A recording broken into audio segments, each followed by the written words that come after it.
Devin and Shakur. Right. Because those two boxing phenoms, you know, if you're not on that level mentally, like you're not even gonna compete with those two dudes. Right. You know? It's such an interesting thing because a lot of people don't know. You know, the general public, when someone gets to like an elite level, they need some high profile fight in order for people to realize, because all the boxing fans realize, like Shakur's a great example. It's not really a household name, but he should be. Shakur sees that. He's anticipating something to come. He knows he's going to explode in. So what does Shakur do? Teo takes a big step in, Shakur takes a big step back. You know, again, always understanding because he has great eyes, understands boxing very well in movements. And Shakur is going to step out of range and make Teo fall short. So much confidence in his power that he doesn't give a he's giving away a couple he rounds. definitely be giving away rounds, but you know, he just in his mind, he know it's a matter of time before I catch you. Yeah. And that's the thing. Joe Rogan and Terence Crawford break down the Shakur Stevenson versus Teofimo Lopez matchup and agree on one thing: Shakur is operating on a higher level. They explain that this fight is not just about talent, but about strategy, adaptability, and who can control the fight under pressure. Rogan highlights Shakur's elite defensive instincts, while Crawford focuses on his sharp timing and precision. Together, they believe this fight will clearly show who the better fighter is, as both men bring world-class skill, intelligence, and heart into the ring. I mean, he's an elite fighter. He's so good. But he needs like a big, high-profile fight, like Gervonta did, you know, against Nobody Ryan want to fight Garcia. him. Right. Nobody want to fight him. Yeah. And I see why. You know, I get it. But at the same time, you know, they're going to have to see him sooner or later. No matter what, no matter how far they go, they're going to have to see him sooner or later. So, you know, all these fighters, you know, he's calling out everybody. He's calling out the Pitbull. He's calling out Lomachenko. Yeah. He's calling out Devin. He's calling out, you know, Tank. He's calling out everybody. Yeah. And he want to fight everybody right now.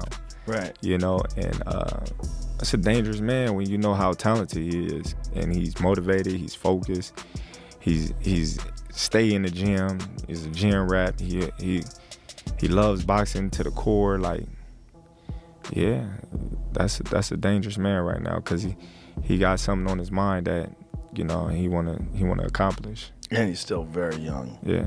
Very young and still getting better with every fight. Him versus Tank would be insane. Yeah. Tank is one of the most interesting fighters to watch because he's so different. His style is so different. You know, he's so economical.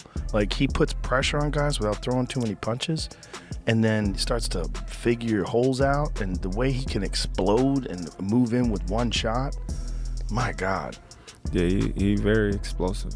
He's very explosive, and, you know, man, he be cracking them dudes.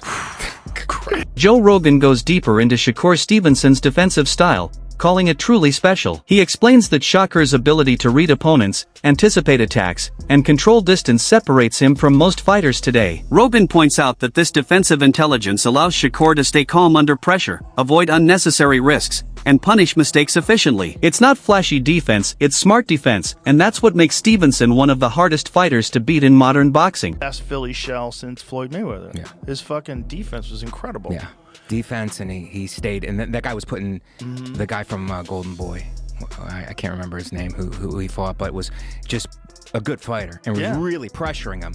And Shakur stayed in the pocket. Yeah. He stayed in the pocket. He also said he's people not were calling going to him fight a runner that way before. anymore. He's not a runner, yeah. But he said after that fight, I'm not going to fight that way anymore.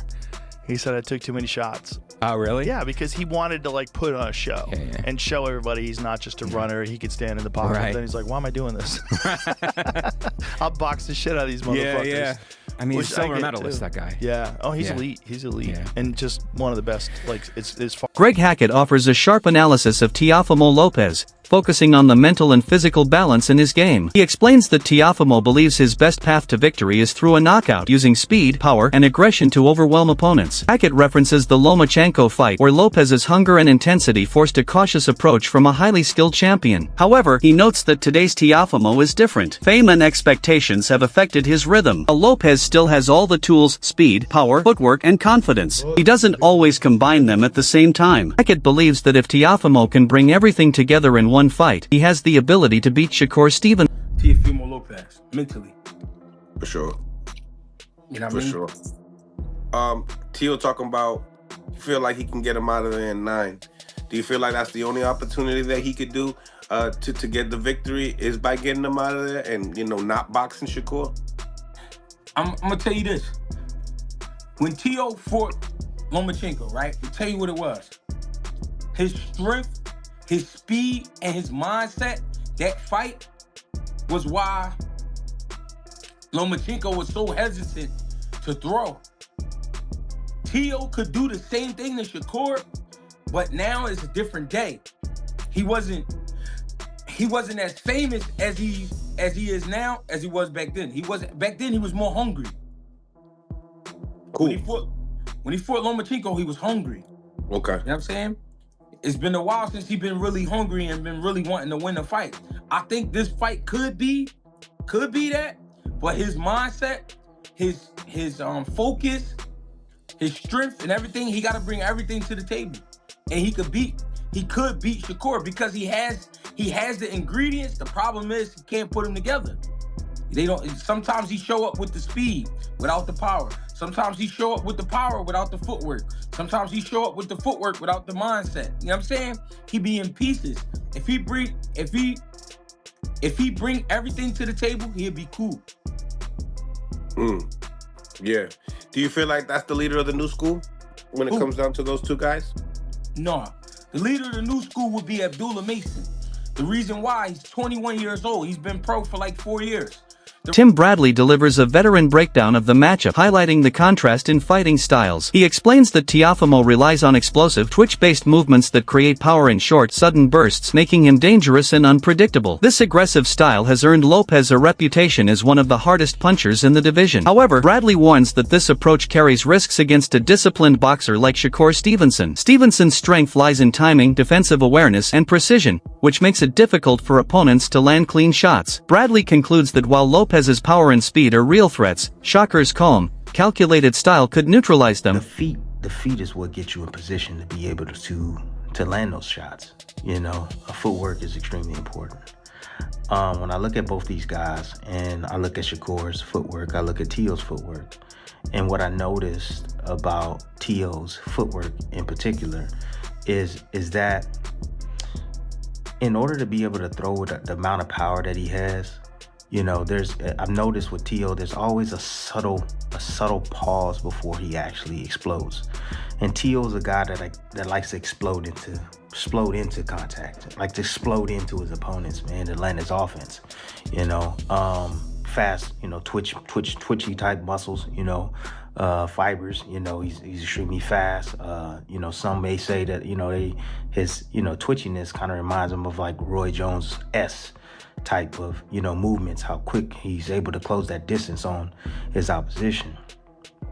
However, he's in there with a guy that is a master at controlling distance. That's he's a master at literally, getting in his position, right?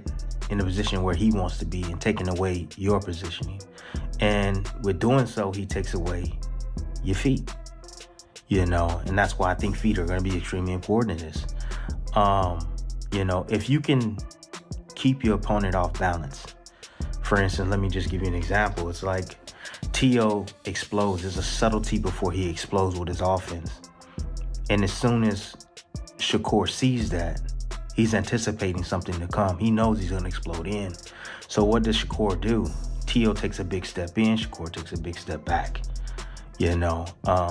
Again, always understanding, because he has great eyes, understands boxing very well in movements. And Shakur